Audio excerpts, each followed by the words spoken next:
Good afternoon and welcome to this week's episode of LevelUp Cyber Live. My name is Tony Bryan and I am your host. And today I'm very excited to welcome our guest, Giovani Dambros. Welcome, Giovani. Well, thank you for having me. All right. So, I've had the pleasure. I was trying to, before we hopped on, thinking about how many years it's been since we've known each other. And I feel like it's 5 or 6. Is that I would agree with that. Yes. fair? This has been a long time. So I've had I've been very fortunate to have a front row seat to your journey, and I feel like play a small part in where you've come to, in your technology, cybersecurity career, which has been very exciting to see. So I'm excited for everybody else to have an opportunity to hear your story. I'm excited to simply give you the platform to share some of your own experiences because for me, you're an inspiring human who's gone through a lot of different things in life to get to where you're at. So, um, in absence of just rambling on, take a second, man, introduce yourself to everybody, and we'll get started there. Yeah. So I'm Giovani Dambros. I currently work as a technical program manager at MasterCard, mainly doing life cycle management for a technology portfolio of tools that I own for a specific group. I'm also the co-lead for the Latin Business Resource Group within MasterCard, which goes towards our diversity, equity, and inclusion.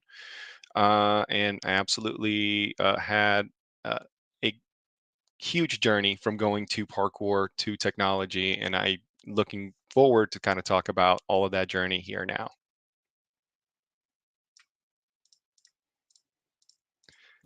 The So unmute button, yeah, no, the unmute button was hard to find there for a second. Um, and I think it's I've had a couple guests to date. We've gone from even we'll go loop in the podcast. We've had DJ go to cyber. We've never had parkour to technology, right? There's a big leap. So what got you going in parkour? I think it's just such a fun part of the story here, especially when we met. But what kind of got you into that piece? yeah, so originally I'm from Brazil, and really we just didn't have a lot of money in Brazil. So we always used to find creative ways of entertaining ourselves. And one of the things we started doing is parkour. Now, back at that time, I wasn't sure that it even had a name because all we were doing is trying to run up walls and jumping over different obstacles. And it wasn't until I came to America that I learned that it had a name. So from there on, I started organizing groups of users in the St. Louis area that did parkour, and we did things called jams, which is essentially just gatherings in order to just practice parkour. So we built a community around that, and that is essentially my parkour journey and how that got started. So when we first met, right, you were still dabbling in parkour, right? You had an organization you and some friends were running. Dive into that just a little bit. Yeah, so when I first got to here, I really wanted to do something with parkour as my first company. And what I did is I approached a gymnastics center. And it was very fortunate that the specific gymnastics center that I approached, the owner, this one's a not for profit company, but the owner himself chose to give mentorship to me. And he taught me things like how to build curriculums, how to get insurance funding, fundraising for not for profit businesses, how to build a business plan. And essentially, what I had to do is create all of that. I had to create the business plan, the curriculum. And after all of that was said and done, and we got insurance, we started doing classes. So that was one of my first businesses. That was more of a partnership with the gymnastics center, which to this date is still using my curriculum, and they've expanded significantly, multiple locations at this point. But uh, that was an amazing time, and that was kind of my first little experience with business. Now from there, when you met me, I had my own parkour company, right? The Team Tricks at Flow show. How that got started is I wanted to go to college. So instead of waiting to go to college, I chose to drop out of high school my senior year, got my GED, and when I tried to apply for college, I could not figure out the FAFSA paperwork, which is the financial paperwork. At that time, I had no support. The counselors that I saw at the college weren't very helpful. They tried, but they just didn't give me the right type of help. Um, so essentially, what I decided to do is I started cleaning houses with my mom. Um, my mom's a house cleaner; she still is to this day. And what I did on top of that was open up my own parkour company. From there, I was a co-founder, and I was able to put a group of people together to do shows, to do motivational speaking, and to kind of tool around schools and company events, and kind of promote being healthy, essentially. Uh, what we did is I got a St. Louis Public Health Department contact, and we were able to sit on their board, their Jump into Shape program. And what we did is went around schools and did flips over people and kids. And once again, all of this was another business venture that I had to create. So from there, I continued cleaning houses with my mom throughout the entire time. And even outside of that, I think when the company dissolved, I actually did try to start three other businesses, which also failed. Um, on top of going through a multitude of different other companies. I mean, I've done fast food delivery, I've done modeling, construction, sales. Um, I've just my resume is pretty extensive. If I were to write down everything I have done, none of it is related to technology. Now, my family has also always told me you should go into technology. You would have what it would take in order to be somebody good in the IT field, and I would never want to do it because that involves sitting all day. I could not see myself sitting all day and just not being completely like bored. Um, which is funny because every single day that I work now, it's never a boring day. There's always something going on. And I can always stand up as well and walk around and feel free to do that, which I absolutely love. So um, yeah, so that's kind of my parkour experience there, kind of summarized. Well, I leaned into that because I think it's an important part of this, right? Like the number one thing that I've found of people that have just tried to make a transition, right, or a career transition into whether it's technology or cybersecurity, it's always the uh, exercise of how do you translate skills, right, that you've had in other things, whether I'm a server or a dishwasher or house cleaner or whatever, right? How do I translate the things I did in this particular role and put them into this role that makes it packageable for a hiring manager to say, man, I think Tony or I think Giovanni could do those things, right? And I think you were able, that business stuff for you, gave you the, some institutional knowledge. I think just the wherewithal of understanding some of the ins and outs. But I think, what you described there in quite a bit of detail was really just the level of tenacity you had, right? You've found a goal, you worked towards a goal, you got to the finish line, and there were steps along the way, which I think those are admirable traits for any employer. If you're going to bring that level of energy to work every single day, right, then it's important. And I think just over the last, I don't know, I've had multiple conversations over the last couple of months where the idea of purpose has just continued to like resonate with like within these conversations where somebody's like asking for advice, and I'm like, you really just want purpose in your life, right? So like, you were finding purpose in other ways, and now you've been able to find that purpose in a technology role. It just happens to be a really large company, but you've had great success within that. Um, so what really sparked the transition, right, from doing your own thing into technology, and what was kind of the catalyst that kind of kicked you over the edge to look at that as your next step? So you're talking about sense of purpose. What I would equate that to would be more of a personal branding. What is your own personal brand? Who are you as a person, right? What's your purpose? And from sitting down and just going through that thought process, um, it was established to me that my purpose or my background, who I really am as a person, equates down to three different things. And these are my Brazilian morals. It's beer, barbecue, and family. That's what I got. So all of those translate to different kinds of soft skills. Soft skills that signify who I am today as a person. Some of those soft skills are things like that aren't necessarily quantifiable, that things that I can put on a resume. They're things like, if I'm at a grocery store, I will always put the cart back into place, even if nobody's watching. That's kind of part of my purpose. Now, when I thought about what career path can I go to, I thought, well, security would make sense because I like to defend. I like to be very, whatever's on the paper, that's what I'm going to follow, right? And security just called out to me the most, which is when I found out about Cyber Up and the apprenticeship program. Since I had zero experience within the technology field, what I've had was translatable soft skills. Uh, those soft skills, with the help from Cyber Up, I was able to get training. I was able to get mentorship and interview prep certificates, experience, interview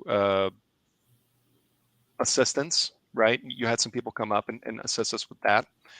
And those were things that helped me sharpen my soft skills so that I can put them on the resume and then translate those to an actual interview so that whenever I was talking with an employer, I was able to actually communicate where I came from and who I am as a person and my soft skills. I will say that my first job interview I've ever done for technology, they've asked me technology questions. I've got 1 out of 10 of the technology questions right. For soft skills, I got 10 out of 10, and they called me. So they've had a handful of other candidates, assuming that some of those had way better scores than the 1 out of 10 for the technology skills section than I did. Yet I still got it because of the soft skills. And I still believe soft skills are the most transferable thing you can do.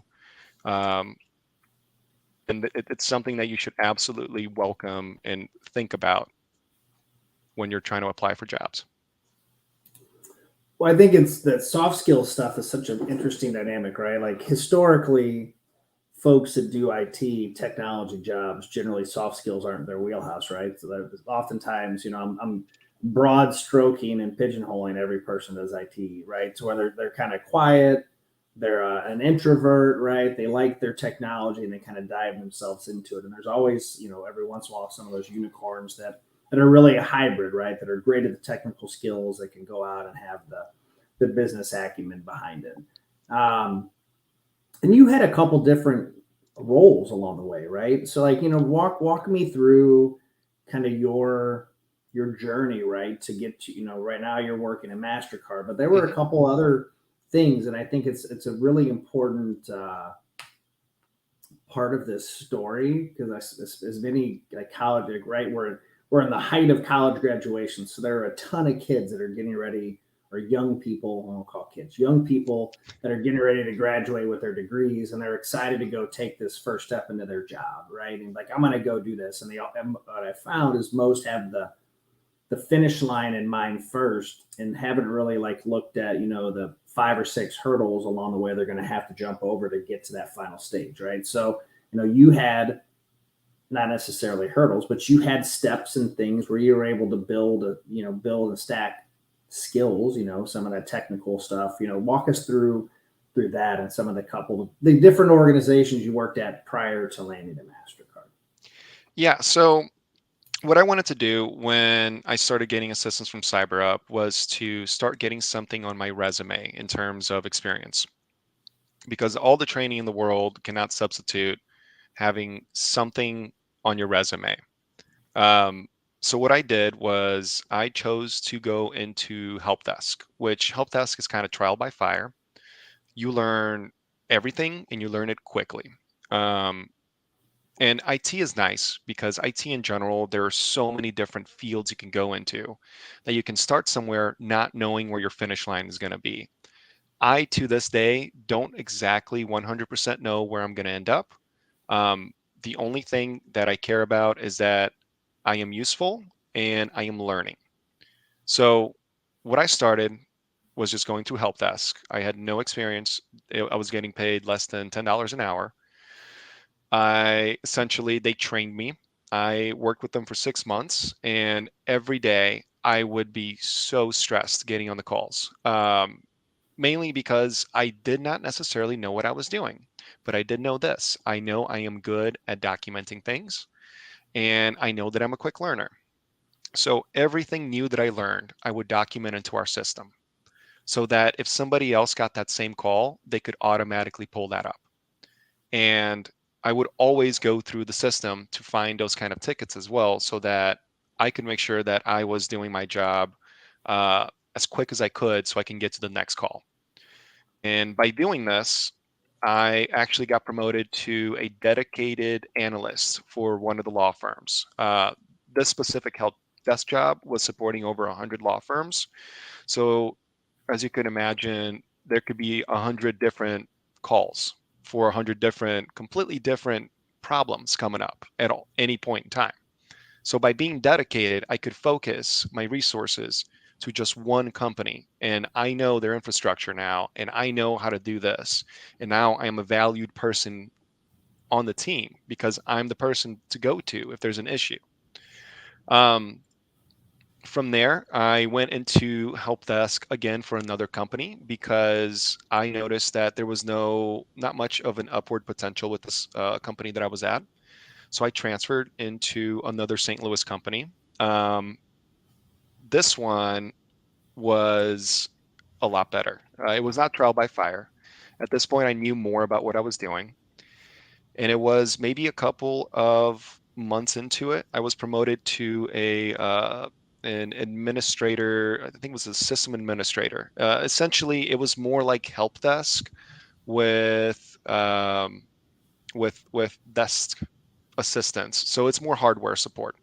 So this is going from getting calls all the time to now I'm getting the computers that are broken and now I have to learn how to fix them. Or I have to learn the contracts because we have to give certain computers back. Or I have to know when to get certain new computers and that kind of stuff. It's more hardware support as well as software support. So I worked that for a while and then COVID hit. When COVID hit, I decided to apply for MasterCard. And I applied for a position that was 2 levels above mine. I interviewed. I did well, but they came back and said, "We like you, but we don't think that you are ready for this position, but we can offer you this." So I went into BizOps 1 support, and what I did was monitoring. And that was kind of outside of help desk, working through tickets, no longer getting calls. I absolutely love the job. Worked it for about a year. And even from my first interview with my manager, I've always said I would like to go into management. I've always had short, medium, and long term goals. And I've always shared those with my managers so that they can assist me to get to where I would like to be. And that's where I'm at now. I essentially had told my managers where I wanted to be. I've worked my way all the way up to through where I wanted to be, and I use my strengths of documentation, of of persistence, to get me to where I'm at now.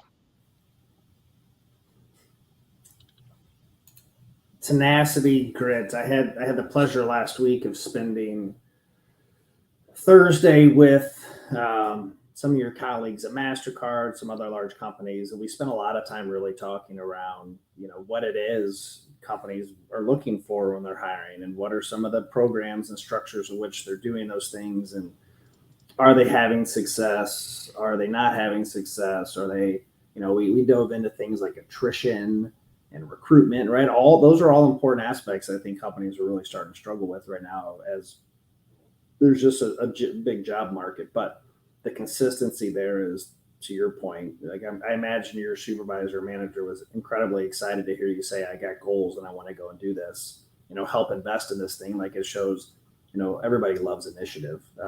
It's an important thing. What, as you're looking at your current role, and I know before we hopped on, you had some in game stuff in mind that you're looking for. And I like the barbecue and family mindset, by the way, as terms of like priorities is pretty good. What do you think is kind of next for you in this, and what things are you going to personally do to really help you get to that next place? Well, it's I like to play an improv approach to work. It's the yes and approach. Now, I like to do that with an asterisk because I don't want to burn myself out, right? I want to make sure that I'm taking up the right opportunities, the places where I can make the most impact, and the places that I can learn and grow so that I'm not only meeting my company's needs, I'm also meeting my own needs. And I think that when you get bored, that's when you stop learning. That's when well, you can burn out even when you're learning. But for the most part, you stop learning, you get bored, and you start, either slacking off or you start looking for other positions because you're bored, which is actually the approach that you should be doing. Is the second one. If you're bored, you should either start searching for something else that will let you grow, transition to a new department, or something along those lines. And I'm fortunate that my company, we encourage that. We want people to learn the entire aspect so that you just have an overall knowledge of how everything works, and that helps you get to the next level. By understanding the background of your systems, you can further and better support it at a higher level. So one of my goals is to continue learning, and at my position, I am still learning every day. I am documenting every day. I take on additional responsibilities that are outside of my scope. I'm currently the co-lead for the Latin BRG, which is the Business Resource Group.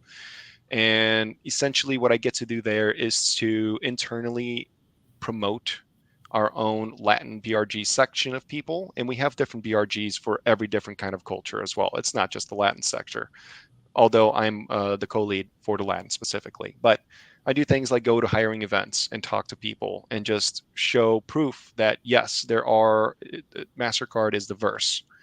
Um, and that's something that's outside of scope for my TPM position. It's almost like an extracurricular activity. It's extra credit, but it's something that, because I do that, I get to work with so many different business units. I get to work with so many different things that I would never be exposed to if I just stayed in my own role. It's connections. It's actually making an impact at a greater level or a different level. Um, it's doing things like jumping onto projects. There's so many projects to improve certain places or things within my company, and what I do is I volunteer. I jump on those, and not only volunteer internally, I also volunteer externally. I also like to give back to the community. So it's doing things that will make you continue growing and not being afraid of doing those specific things. I believe we are fish and we grow to our container. So I would always want to be, well, if I could have it, I would always be the dumbest person in the room, because that means that I always have room for improvement. I always have room to grow and learn, and that's exciting to me. That's not going to be boring to me. Like I look back at just our journey of knowing each other at this point, right? Like you're a smart, bright, motivated young man that like really all you needed was a nudge. You know what I mean? Like there was a nudge, or an opportunity that I think was going to allow. Like this gave you the little push you needed to get to where you wanted to go, right? Um, what do you think? I'm trying to think of the best way to phrase it. What do you think instilled that in you to have that kind of intrinsic motivation? I think it still goes back to my my three values, which, if I break them down a little further, we're talking family. I watched my family work hard their entire lives. My mom's still working hard to this day, right? She's still cleaning houses, and and just witnessing the family structure inside of Brazil when I lived there. It's a community. Everybody helps each other, and that kind of plays into my values of, I like to volunteer. I like to help out. I like to do things that I like to go where I'm most needed. And then we have barbecue.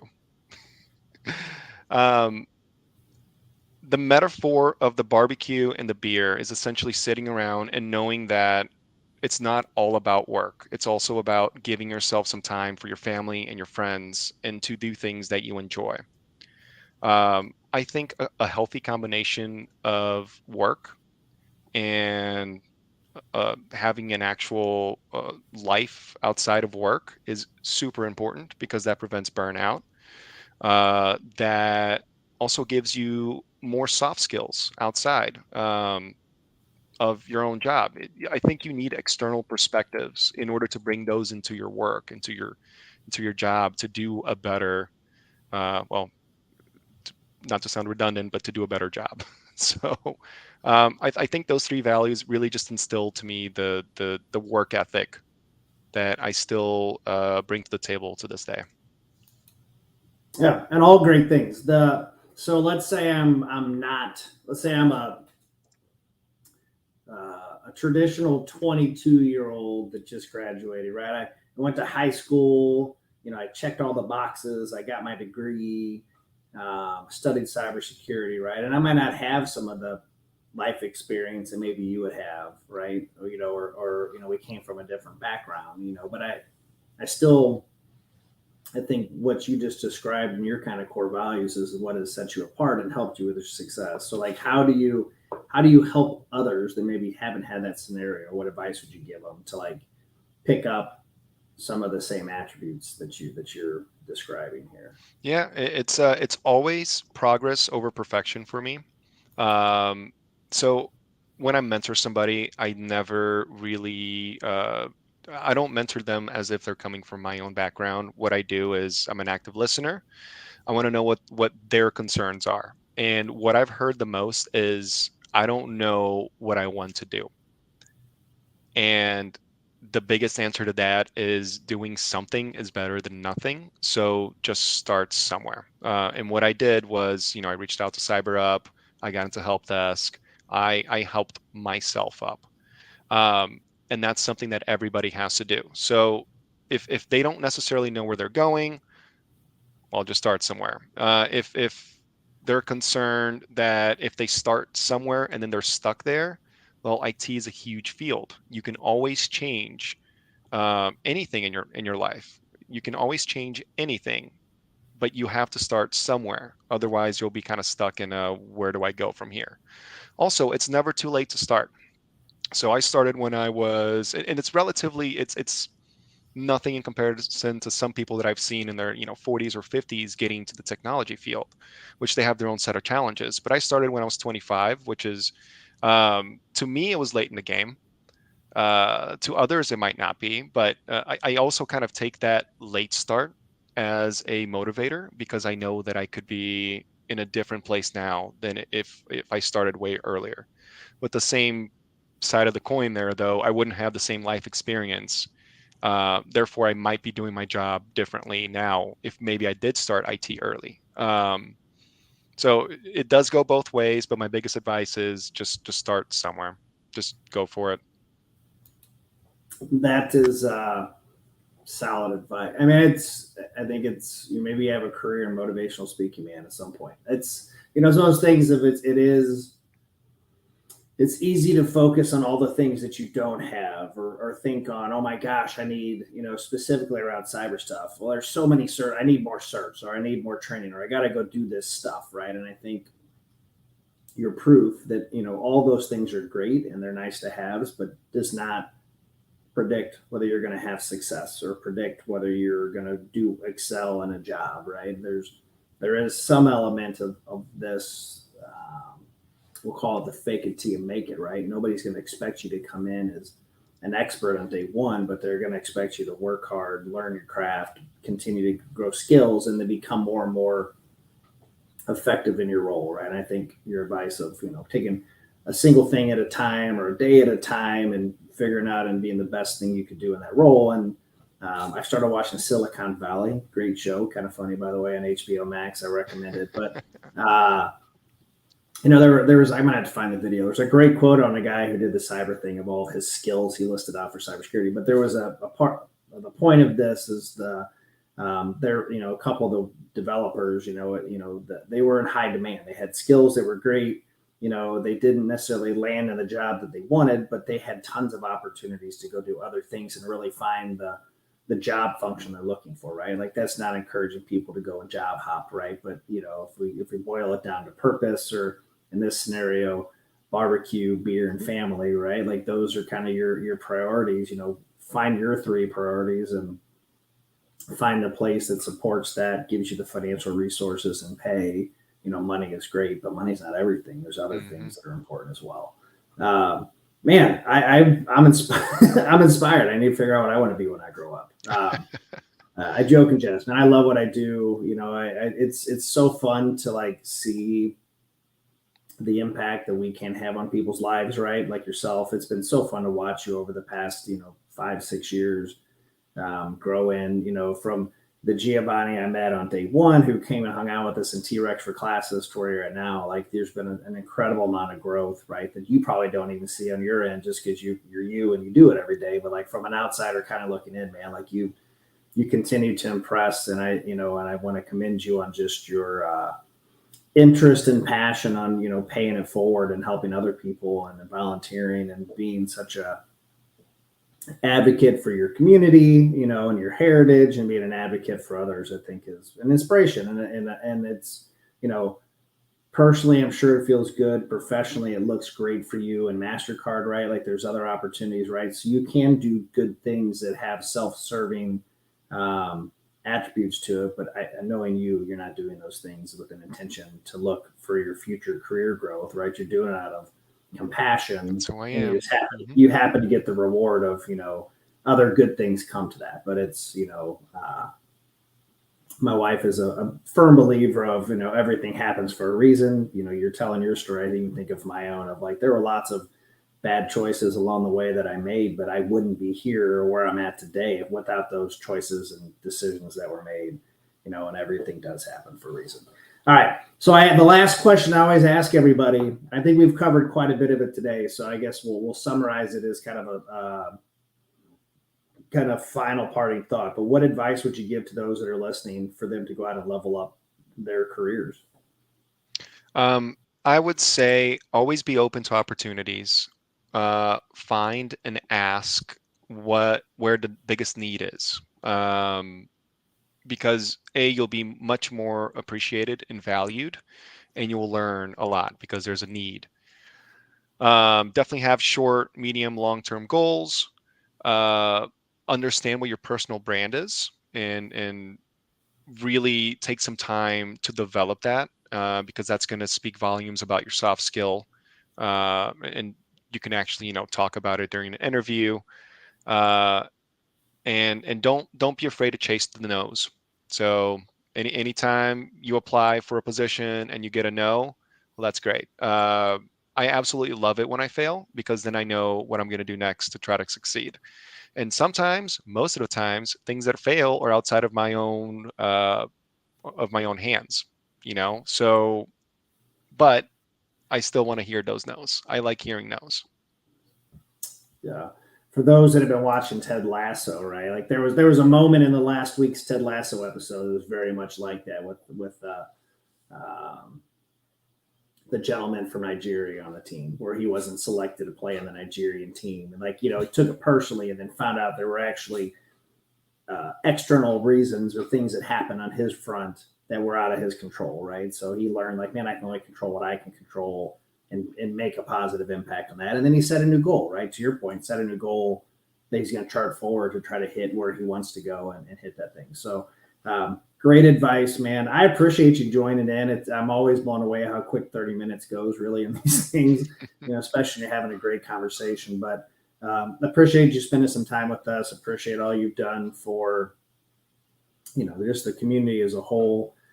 For those that are, for listening, join us next week. We'll have our very own Rachel Bracker, our youth program manager, joining us. We're going to take a dive into just, to the K through K-12 kind of cybersecurity curriculum lessons that are out there. And we're going to dive a little bit into that, because we're making a pivot on our own youth program just based off of some of those outside circumstances, keeping this all in kind of topic here. There's a lot of variables that have happened in education over the last 3 years with COVID. So, you know, we've got to be, you know, we even talked a little bit about AI and the impact it has. So, you know, COVID's had a substantial impact on education and just many layers to that. So, you know, we want to be responsive and support, right? It is important, you know, to have an army of Giovanni's kind of in the hopper that are coming up through the ranks and learning this stuff, right? The needs are going to continue to grow. So, you know, it's an important part to play. So, Giovani, thank you. Thank you for everybody who tuned in and joined us today. Hope you enjoyed the discussion as I did, as much as I did, and look forward to seeing everybody next week. Thanks for joining us. Thank you, Tony.